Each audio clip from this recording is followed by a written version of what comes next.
Singhu border murder case में crime branch ने 3 आरोपी निहंगों को कोर्ट में किया पेश। कोर्ट ने 6 दिनों की रिमांड पर भेजा।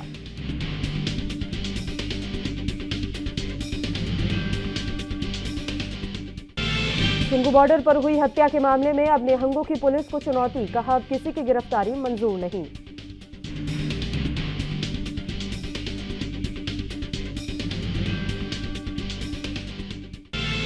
सीएम मनोहर लाल ने किया हर हित स्टोर का उद्घाटन। हरियाणा के 21 जिलों में खोले गए 71 हर हित स्टोर।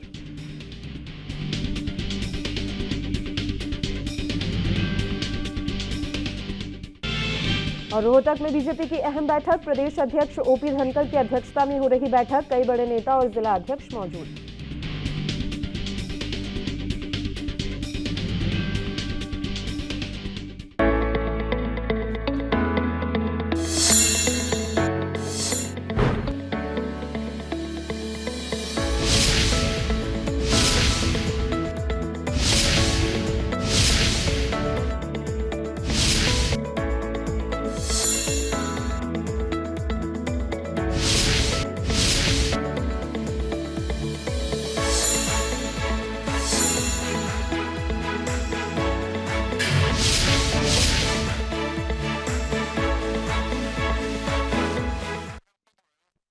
नमस्कार, एएनबी न्यूज देख रहे हैं आप। मैं हूं आपके साथ पल्लवी राजपूत और हमारे खास कार्यक्रम हरियाणा चौपाल में आप सभी का स्वागत है। और चलिए अब शुरुआत कर लेते हैं खबरों की। और वहीं इससे पहले सिंघू बॉर्डर पर किसानों को एक धरना स्थल पर एक शख्स की पीट कर हत्या करने के मामले में शनिवार को पंजाब पुलिस की ओर से दूसरी गिरफ्तारी के बाद हरियाणा पुलिस ने 2 और निहंगों को हिरासत में ले लिया है।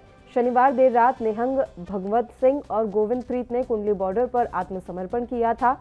पंजाब पुलिस ने आरोपी नारायण सिंह को अमृतसर जिले के जंडियाला गुरु के पास अमरकोट गांव से गिरफ्तार किया। अब तक पंजाब और हरियाणा पुलिस की तरफ से 4 आरोपियों को गिरफ्तार किया जा चुका है।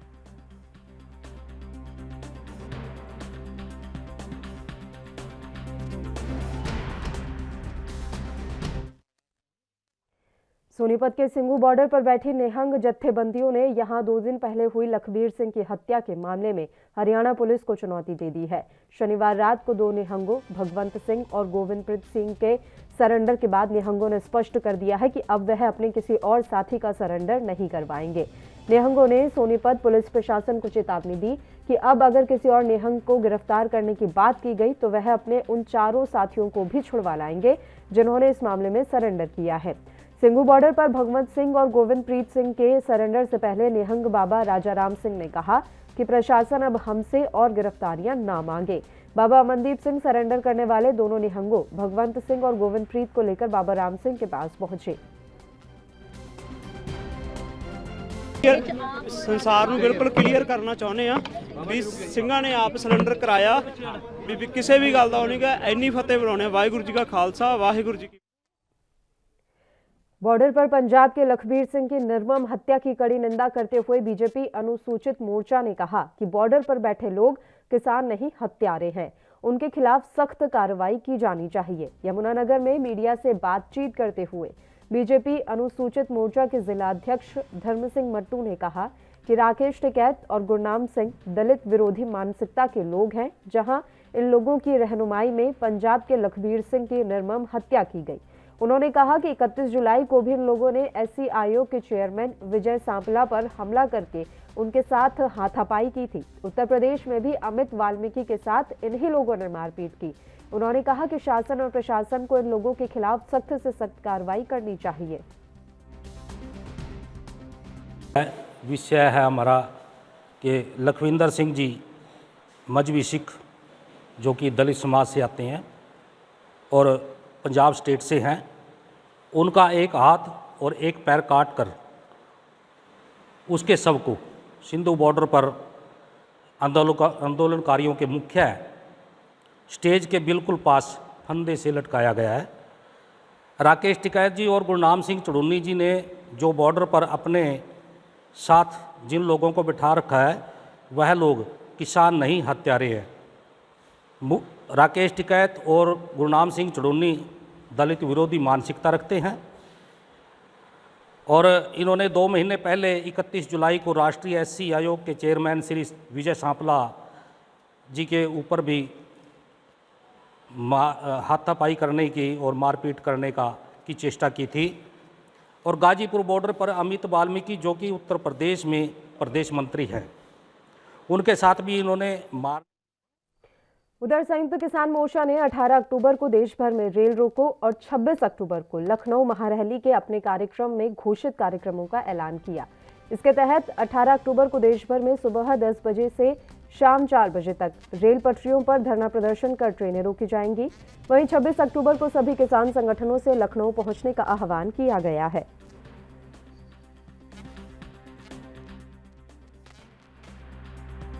खबर पर तमाम जानकारी के साथ हमारे संवाददाता अमित कुमार इस समय फोन लाइन पर जुड़े हुए हैं, उनका रुख कर लेते हैं। अमित, रेल रोको का आह्वान किया गया है संयुक्त किसान मोर्चा की तरफ से, पूरी जानकारी चाहेंगे इस खबर पर आपसे। अगर हम कहें कि भारतीय किसान यूनियन के लीडर राकेश टिकैत ने ये अनाउंस किया था कि वो 6 घंटे का 18 अक्टूबर को रेल रोको अभियान करेगा, और इसका कारण चीज और बताया था लखमीरपुर खेड़ी में जो वायलेंस है उसको लेकर। उन्होंने कहा था कि जो कार्रवाई की जा रही है उससे खुश नहीं है, जिसके बाद ये उनकी तरफ से एक बाकायदा अनाउंस किया गया था, क्योंकि कार्रवाई उस हिसाब से नहीं हो रही है, उस तेजी से नहीं हो रही है जिसकी उन्हें उम्मीद थी, इसलिए 6 घंटे का रेल रोको अभियान उनकी तरफ से रखा गया। साथ साथ ये भी कहा गया है कि लखनऊ में 26 तारीख को बाकायदा एक महापंचायत भी बुलाई गई है। तब ये देखना होगा कि इसका कितना असर, सीधे तौर पर डिमांड की जा रही है, पर अब सवाल ये उठता है कि क्या ये कदम सही है या नहीं। क्योंकि देखिए, अगर हम कहें कि कल 18 तारीख को 6 घंटे का रेल रोको अभियान बुलाया गया, पर क्या पुलिस किस हिसाब से कार्रवाई कर रही है, इसके ऊपर सवाल उठाना कितना सही है, क्योंकि कार्रवाई शुरू की जा चुकी है, बाकायदा FIR दर्ज हुए गुनहगारों तो जैसे अगर हम मानते हैं कि किसान जिन्हें कहते हैं उनको हिरासत में भी लिया होता है, ऐसे में कार्रवाई की जा रही है। ऐसे में पुलिस के ऊपर प्रेशर बना के कहीं ना कहीं क्या कार्रवाई के ऊपर इन्फ्लुएंस करने की कोशिश कर रहे हैं, ये सवाल किसान नेताओं पे उठ सकते हैं। तो ये बहुत ज्यादा जरूरी हो जाता है कि इम्पार्शियल होकर पुलिस छानबीन करे। अब ये सवाल है कि क्या इम्पार्शियल रह पाएगी, क्योंकि अगर ऐसे ही कदम उठाया गया, अगर रेल रोको अभियान वगैरह चला गया अलग अलग तरीकों से, क्या सरकार के ऊपर प्रेशर डालना चाहते हैं, इसके ऊपर कोई कमेंट करते हुए नहीं नजर आ रहे किसान नेता। उनकी तरफ से कहा जा रहा है कि ये कार्रवाई तेजी से की जाए, ये उनकी तरफ से कहना है। पर सवाल ये है, क्या सिर्फ तेजी से करने के लिए बात की जा रही है या फिर कोई प्रेशर डालने की भी कोशिश की जा रही है? हमें 26 तारीख को जो लखनऊ में महारैली का इन्होंने आह्वान किया है, बड़ी बात यह है कि क्या लखनऊ प्रशासन की तरफ से इन्हें अनुमति मिल चुकी है इसके लिए? देखिए, अभी एज सच परमिशन नहीं मिली है, और उसके ऊपर अब 26 तारीख के कई बार कोशिश की जाती है कि परमिशन बिल्कुल लास्ट मोमेंट तक डिले की जाए, ताकि लोगों का रिस्पॉन्स देखा जाए। अगर तो कहीं ना कहीं पुलिस प्रशासन को लगता है कि अगर भारी संख्या में लोगों का विरोध हो रहा है तब परमिशन दे दी जाती है, पर अगर कहीं लगता है कि लोगों का सपोर्ट नजर नहीं आ रहा है तो शायद परमिशन रोकी भी जा सकती है। अभी समय पड़ा है, 26 तारीख की कॉल है, अगर हम कहें कि लगभग 9 दिन का समय पड़ा हुआ है, पर सवाल ये उठता है कि क्या परमिशन दी जाएगी, क्योंकि इंसिडेंट्स लगातार हो रहे हैं। चाहे मैं अभी सिंगू बॉर्डर के इंसिडेंट की बात करूँ, यहाँ पे एक व्यक्ति की हत्या कर दी गई, या फिर लखमीरपुर करी, तो क्या टेट फॉर टैट का मैसेज चल रहा है आसपास, तो फिर ऐसे में ये बहुत ज्यादा जरूरी हो जाता है कि पुलिस को हर एक पहलू देखने की जरूरत पड़ जाती है, क्योंकि जो सिंगू बॉर्डर में मर्डर हुआ है उससे एक बहुत नेगेटिव मैसेज लोगों में गया और खासतौर पर प्रशासन में गया है कि कहीं ना कहीं क्या किसानी आंदोलन धीरे धीरे उग्र होता जा रहा है। तो इस चीज को भी वो कंसिडर करेंगे। जी, 18 तारीख यानी कि कल जो रेल रोको का आह्वान इनके द्वारा किया गया है, कोई जानकारी मिल पाई है कि कौन कौन से ट्रैक पर ये किसान आंदोलन के जो प्रदर्शनकारी हैं वो बैठने वाले हैं, या फिर पूरे देश भर के रेलवे ट्रैक जो है इनकी तरफ से रोके जाएंगे? ठीक है, ब्लैंकेट कॉल दी गई है। अब ये सवाल होता है कि किसमें समर्थन उन्हें कहाँ का समझता, यहाँ पे सबसे बड़ा सवाल होगा, क्योंकि कल किसानों के लिए भी एक टेस्ट होगा। देखिए, कल कॉल जरूर दे दी गई रेल रोको अभियान के लिए, पर वहीं हमें याद रखना होगा सिंघू की घटना है जिसमें एक व्यक्ति की मौत हुई है, ये हम कहेंगे उनका मर्डर कर दिया गया। तो सवाल ये होता है कि क्या उस इंसिडेंट के बाद लोगों का सपोर्ट अभी भी किसानों के साथ है, या फिर वो सपोर्ट टूटता हुआ नजर आ रहा है, ये कल की घटना पे क्लियर हो पाएगा। अगर तो किसानों का अभी भरोसा है किसान मोर्चे पे, तो कल हमें पूरे पंजाब, हरियाणा और अलग अलग क्षेत्रों में रेल रोको अभियान में लोगों को समर्थन मिलेगा। पर अगर वहीं टूटता हुआ नजर आएगा तो हाँ, लोग पीछे हटते हुए नजर आएंगे। जी बिल्कुल, शुक्रिया अमित, तमाम जानकारी देने के लिए आप हमारे साथ जुड़े। खबरों में आगे बढ़ते हैं। हरियाणा एग्रो इंडस्ट्रीज की ओर से प्रदेश में सिरसा जिले को छोड़कर बाकी के जिलों में 71 हर हित स्टोर खोले जा रहे हैं। इनका उद्घाटन आज मुख्यमंत्री मनोहर लाल ने गुरुग्राम से किया है। बता दें कि फर्रुख नगर कस्बा में मुख्यमंत्री स्वयं मौके पर जाकर हर हित स्टोर का उद्घाटन किया। इस मौके पर उन्होंने राकेश टिकैत के बयान पर भी प्रतिक्रिया दी।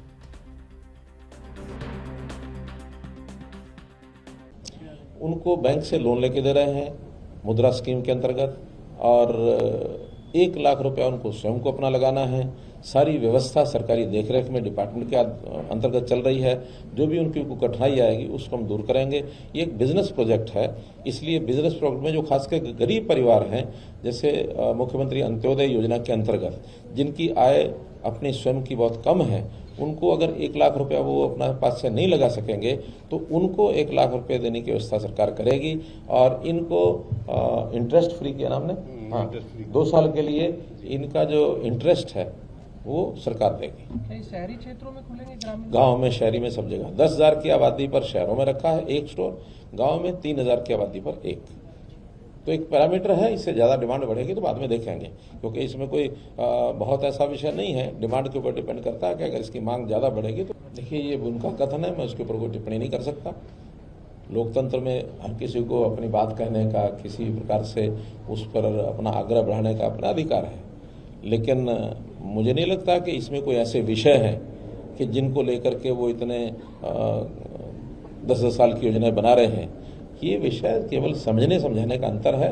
हम समझाने में लगे हैं, उनको जिस दिन ध्यान में आ जाएगा कि इनके क्या क्या लाभ हैं या उनके ऐतराज़ जो होंगे उनको दूर करने के लिए हमारा मन खुला है। जैसे ही बैठ के बातचीत होगी मामला खत्म होगा। हर वर्ष इसमें कुछ न कुछ सुधार किए जा रहे हैं। इस बार जैसे हमारे हरियाणा में पराली को लेकर के हम बहुत गंभीरता से हमने काम किया है, और वो जो उद्योग हैं उनको पराली ले जाकर के उपयोग किया जाए, एथेनॉल बनाने के लिए, एनर्जी बनाने के लिए। तो ऐसे जो पराली का उपयोग जहाँ जहाँ वहाँ बढ़ा रहे हैं। इस बार पराली पिछले वर्षों की तुलना में बहुत कम जलाने के अवसर आए हैं, लेकिन जहाँ जहाँ जला रहे हैं उनके ऊपर हम सख्ती भी कर रहे हैं, वेरीफाई करके उनके ऊपर चालान कर रहे हैं, जुर्माने लगा रहे हैं। हम कहते हैं कि आप हरियाणा के मुख्यमंत्री मनोहर लाल की बहुआयामी योजना हर हित के लिए आवेदन प्रक्रिया शुरू हो गई है। प्रदेश के युवा उद्यमियों को रिटेल इंडस्ट्री में आत्मनिर्भर बनाने के लिए Haryana agro industries corporation limited विभाग ने इसकी शुरुआत की है। योजना के अंतर्गत खोले जाने वाले स्टोर का साइट सर्वे विभाग की ओर से निःशुल्क किया जा रहा है। इच्छुक आवेदक हर हित योजना की वेबसाइट पर जाकर आवेदन कर सकते हैं। इस योजना के तहत 5,000 स्टोर खोले जाने का लक्ष्य रखा गया है। पहले चरण में 2,000 स्टोर खोले जाएंगे, जिसमें से 1,500 स्टोर ग्रामीण इलाकों में और 500 स्टोर शहरी इलाकों में खुलेंगे। इन स्टोर के माध्यम से सर्वोत्तम गुणवत्ता वाले दैनिक जरूरतों के उत्पादों की बिक्री को बढ़ावा मिलेगा और ग्राहकों तक उचित मूल्य पर पहुंच सुनिश्चित होगी। रेवाड़ी जिले में हर हित स्टोर खोलने के भरपूर अवसर उपलब्ध हैं। ऐसे में जिले वासियों को इस योजना का अधिक से अधिक लाभ उठाना चाहिए। उद्घाटन किया है और उसमें से एक हमारे हल्के में गांव नंदरामपुर बास में भी खोला है। तो इसके लिए मैं माननीय मुख्यमंत्री जी को बहुत बहुत धन्यवाद भी करता हूं और उनका बहुत बहुत आभार व्यक्त करता हूं कि उन्होंने जो प्रदेश के अंदर बेरोजगार बच्चे हैं या जो भी हैं, मतलब उनको रोज़गार देने का जो शुरुआत की है। और गांव वालों को एक लिए अच्छी बात है कि उनको सस्ते और अच्छे क्वालिटी का जो सामान मिलेगा और उनके घर बैठे ही सारा सामान उनको मिलेगा। भारतीय जनता पार्टी की एक महत्वपूर्ण बैठक रोहतक के बीजेपी कार्यालय में बीजेपी प्रदेश अध्यक्ष ओम प्रकाश धनखड़ की अध्यक्षता में हो रही है। प्रदेश कार्यालय रोहतक में हो रही इस बैठक में प्रदेश संगठन महामंत्री रविंदर राजू, तीनों प्रदेश महामंत्री एडवोकेट वेदपाल, डॉक्टर पवन सैनी और विधायक मोहनलाल बडोली के अलावा सभी जिला प्रभारी, जिला अध्यक्ष और मोर्चे के सभी प्रदेश मोर्चा प्रभारी और प्रदेश मोर्चे के सभी अध्यक्ष शामिल रहे। बुलेटिन में खबरों का सिलसिला लगातार जारी रहेगा। यहां रुकते हैं एक छोटे से ब्रेक के लिए। आप बने रहिए हमारे साथ।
ब्रेक के बाद एक बार फिर से आप सभी का स्वागत है। बढ़ते हैं कुछ और खबरों की ओर। जेजेपी गठबंधन सरकार ने अपने 2 साल के कार्यकाल में घोटाले, किसान और आम जनता को परेशान करने के अलावा कुछ नहीं किया। ये कहना है पूर्व मुख्यमंत्री और नेता प्रतिपक्ष भूपेंद्र सिंह हुड्डा का। हुड्डा रोहतक स्थित अपने आवास पर पत्रकार वार्ता को संबोधित कर रहे थे। इस मौके पर उन्होंने कहा कि आज ना धान की व्यवस्थित खरीद हो रही है, जिसके कारण औने पौने भाव पर धान बेचने को किसान मजबूर हैं।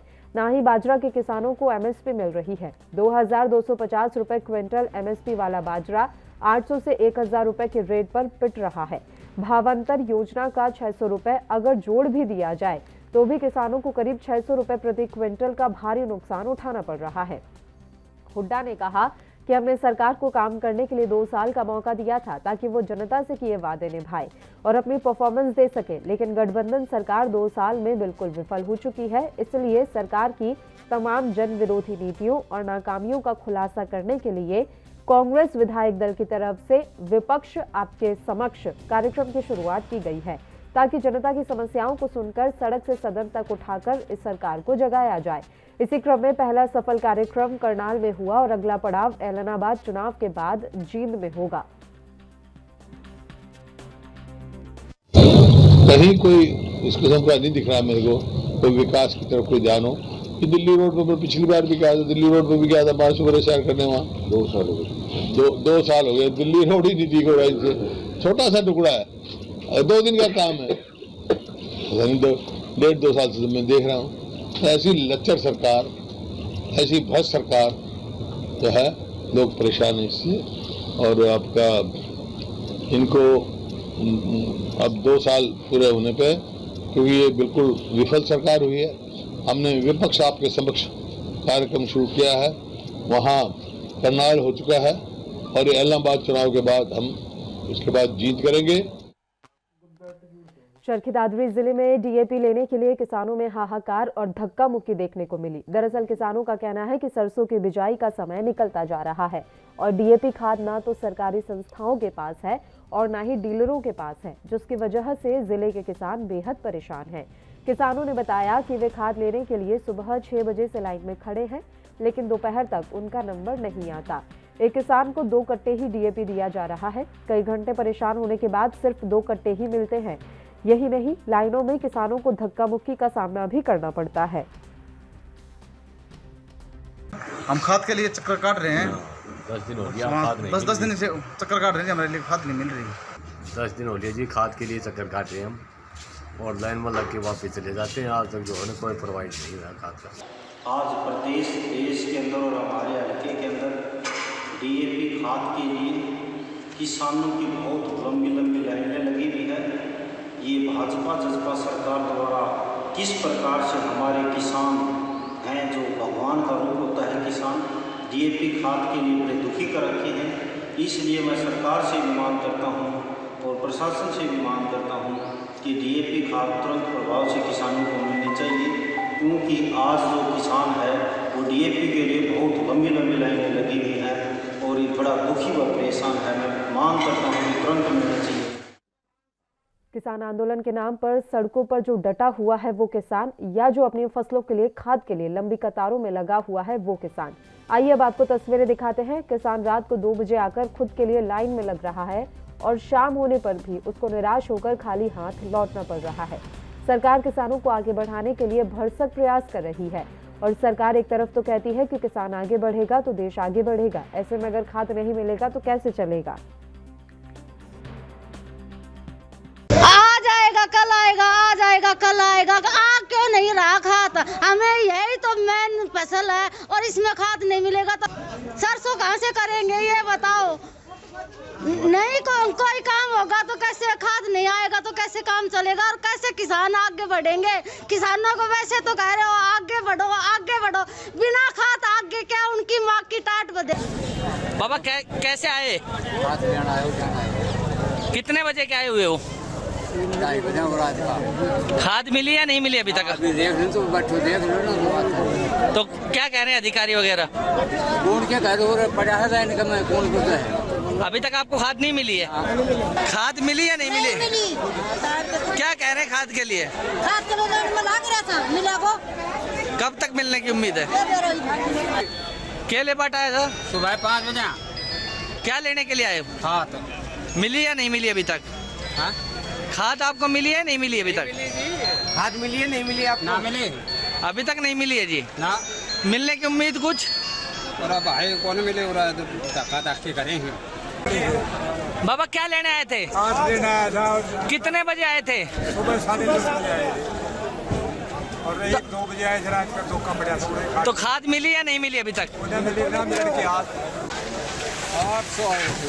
हाँ जी।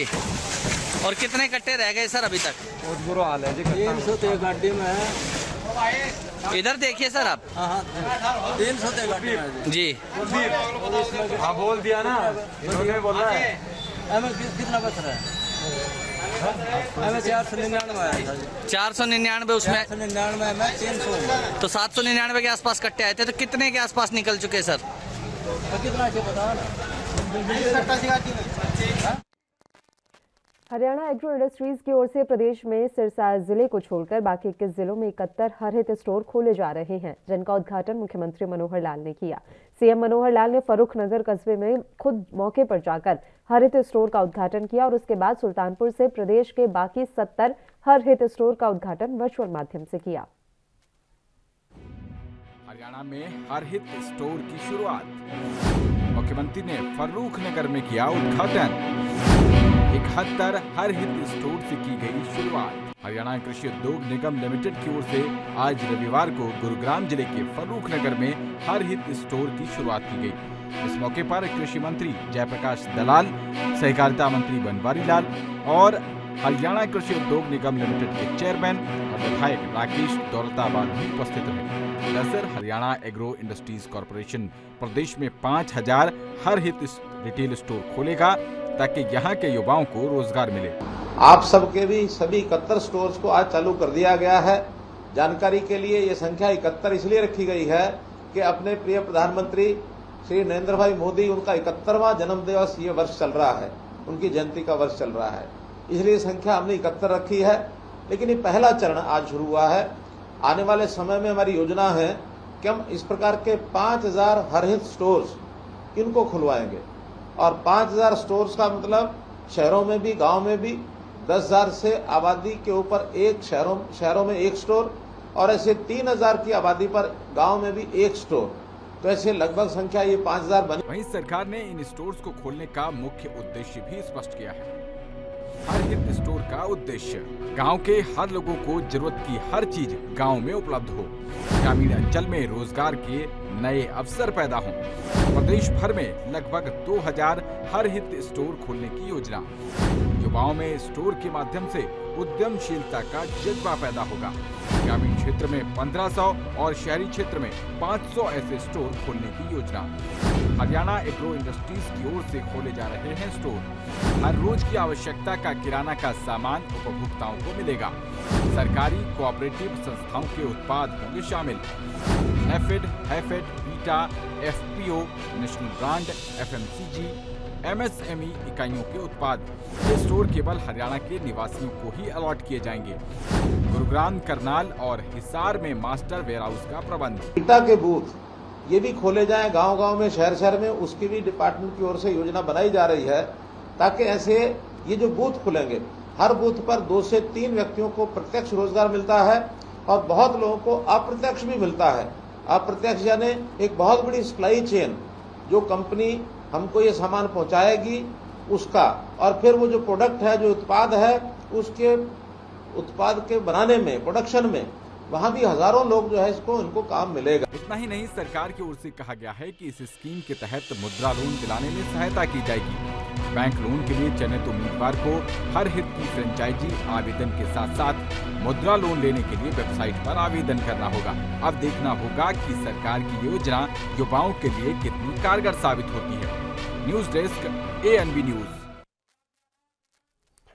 इसी के साथ हरियाणा चौपाल में फिलहाल के लिए इतना ही। मुझे दीजिए इजाजत। देश और प्रदेश की तमाम ताजा खबरों के लिए आप बने रहिए हमारे साथ।